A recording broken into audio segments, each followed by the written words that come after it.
Welcome back. We are talking with Douglas Ralph, who's Managing Director of Snag and Inspect, about some of the, highlighting some of the issues, the possible issues with regards to handover and inspecting one's property. Now, I'm quite amazed actually by this story that you've just highlighted, Douglas, is that apparently Nikhil is starting to do handovers on a number of their properties, but you're only allowed to have an hour to inspect, and you're not allowed to actually...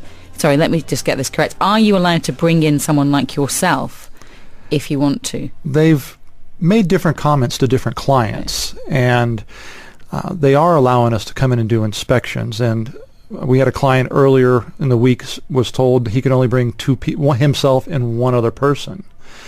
We have been in the properties where there's been 2 or 3 of us that have been there, and so it's a little different in some cases. But it's still very restricted to 1 hour, and they watch the clock. After 1 hour, they literally say, you are done, and they have an individual there taking notes on everything that you identify. That person stops taking notes after 1 hour. And it doesn't correlate with the size of the property? A studio versus a 5-bedroom villa? And that's an argument we've been pushing to them. Our clients have been pushing, is that how can you expect a 1 hour inspection for a property of that size? Right. It's completely unreasonable. These individuals have paid millions of dirhams, waited 3 years late, and they're being given 30 minutes and told this is what you get. And what do you think they're trying to hide? I mean, are they trying to hide? I mean, what's the goal for this? It's a huge concern. I can't really say what they're trying to hide because we haven't been able to look in depth. I do know that we have had an opportunity to look at a few things when they weren't watching us closely, and we do see things that really shouldn't be the way they are. They are items that will cost money later, and will it be a defect within the first year or something that shows up? Very good chance it won't, because it's a system that is used, but it's not, give it a few years, then it starts having problems, and it will cost the owner extra money to repair. What can you do in an hour? It's extremely difficult. It's a surface inspection. You look at the windows, make sure they close and lock properly, they seal the doors, the floors, the walls, the cabinetry, and the ceiling of the bathtub, the caulking around the edge of the bathtub, and the toilets, how they sit on the floor, because you're not allowed to run water. And what are some of the most significant defects that you have seen or expect to see? Well, in the ceiling, when you're allowed to do a MEP inspection, you look at the ceiling, you find where the electrical boxes on the fan coils have not been terminated properly. The electrical wiring is not done properly in the ceiling. You have leaks in your sink. You have a leak in the bathtub. You end up with moisture problems in the floor, which, again, another item we weren't allowed to do was to bring in moisture meters or any type of inspection device. It was a visual only. And these sort of defects, identify these sort of defects, I would imagine takes quite a bit of time to be able to actually sort of go inside the walls and inside the ceilings. Well, at least to use machinery to do it as well. A good inspection of a 4-bedroom villa will take anywhere from 2 to 4 hours, because you don't know what you're going to find and how much your notes you're taking for those problems. And it's ironic that you were not allowed to bring the moisture, whatever the machinery that identifies the level of moisture, because moisture is a huge problem in the UAE, in the UAE or in Dubai in particular. We've seen it in so many different projects, because at least, for example, in NTR on the Palm, one of the issues has been with air conditioning units in some of the apartments. I guess the pipes were not insulated properly. Correct. And when the heat basically, or the heat met, I guess, the cold air, it created a lot of moisture. Correct. The high humidity hitting the chilled water lines caused condensation and then dripping, and black mold grows very fast. I got you. But, let me just put this in perspective, though. How many people do bring in someone such as yourself, Douglas, anyway, for handovers? It's getting better and better, or a larger number of people, because of education. Okay. We started 3 years ago, and we felt it would take time for people in the market to understand the value of it. Westerners, Europeans understand it but don't know it's available. I'm still getting phone calls. I didn't know this was out there. Last time I was on the show, we had people call and say, I never knew there were people here doing this type of service. Well, because a lot of them were done in-house, weren't they, where you'd go with someone from the developer, the developer, when they'd go with you and make a list. Right. I think, is that how it was It originally? Used to be where the developer would go with you and they would kind of walk you around, but I used to watch this happen as a building manager, and they would lead them purposely and look at the beautiful view here and distract you to where you're not really looking at your property. You're admiring the view and the various things, but you're not seeing the condition and the quality.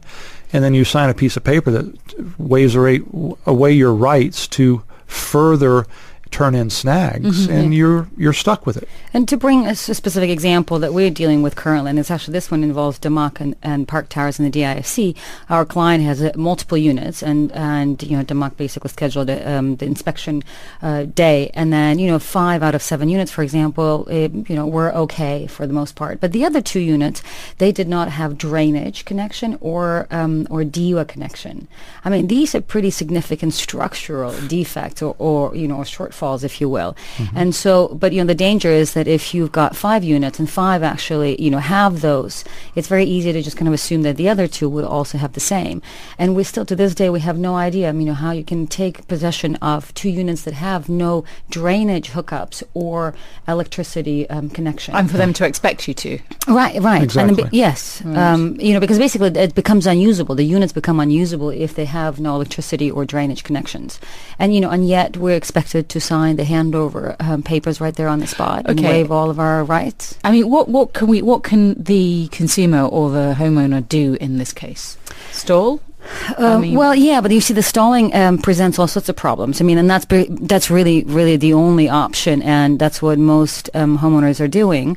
But it presents a number of problems. One is that they've already been waiting for so long, and for some of the landlords, they bought these properties for themselves to live, and in the meantime they're paying either for rent elsewhere, or they're paying mortgage interest in the meantime. So they don't have the benefit of the property, so they're really eager to take possession of the property so they can save the expense of spending it elsewhere. Then the other one is sometimes some of the developers are starting to impose penalties that if you don't take possession on time, then there'll be a penalty. And similarly with banks, if you have a mortgage on the property, that you will be required to. You are paying your mortgage installments in the meantime, so you are incurring additional cost. So really, I mean, people think, sign it off, let's just get in there and... But basically, yes, we because can't wait any longer, right? And in the meantime, it's kind of a balancing act. And some homeowners think, okay, well, if we take possession and we'll start renting them out, at least we'll start covering some kind of some of the expense. I mean, they're really kind of being forced into. But I don't understand why. I'm just trying to get to grips with why you wouldn't want. What's the problem with someone going in and doing it? I mean, I'd hate to assume, but you'd wonder: is it because?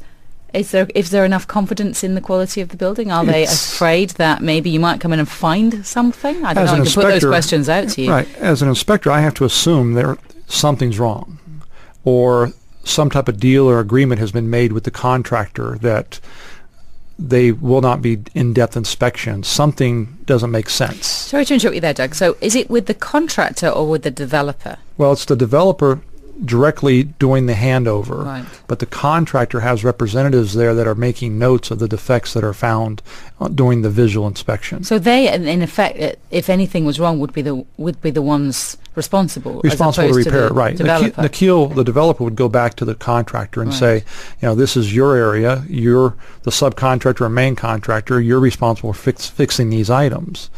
And if there has been some type of an agreement between the developer and the contractor to limit the amount of cost or retrofits, and it's hard to say if those agreements are in place or not. Right. We don't know as the individual. Good afternoon. If you've just joined us, this is The Property Show, and Ludmila Yamalova, managing partner with Yamalova and Plewka Legal Consultants, is with us. Good afternoon to you. Good afternoon. And Mike Small of VSM Consulting. Hello there. Hello. And our guest is Douglas Ralph, who's managing director of Snag and Inspect. Doug, welcome to the programme. Good afternoon. We're just finding out about, I suppose, some of the issues that you face in just doing your job, getting into properties, inspecting properties, and just some of the challenges to that. And we have had an interesting message come through because we were asking you, our listeners, have you ever had a problem with the snagging and actually getting being able to get into the building and onto the property. And one of our listeners said, well, we were forced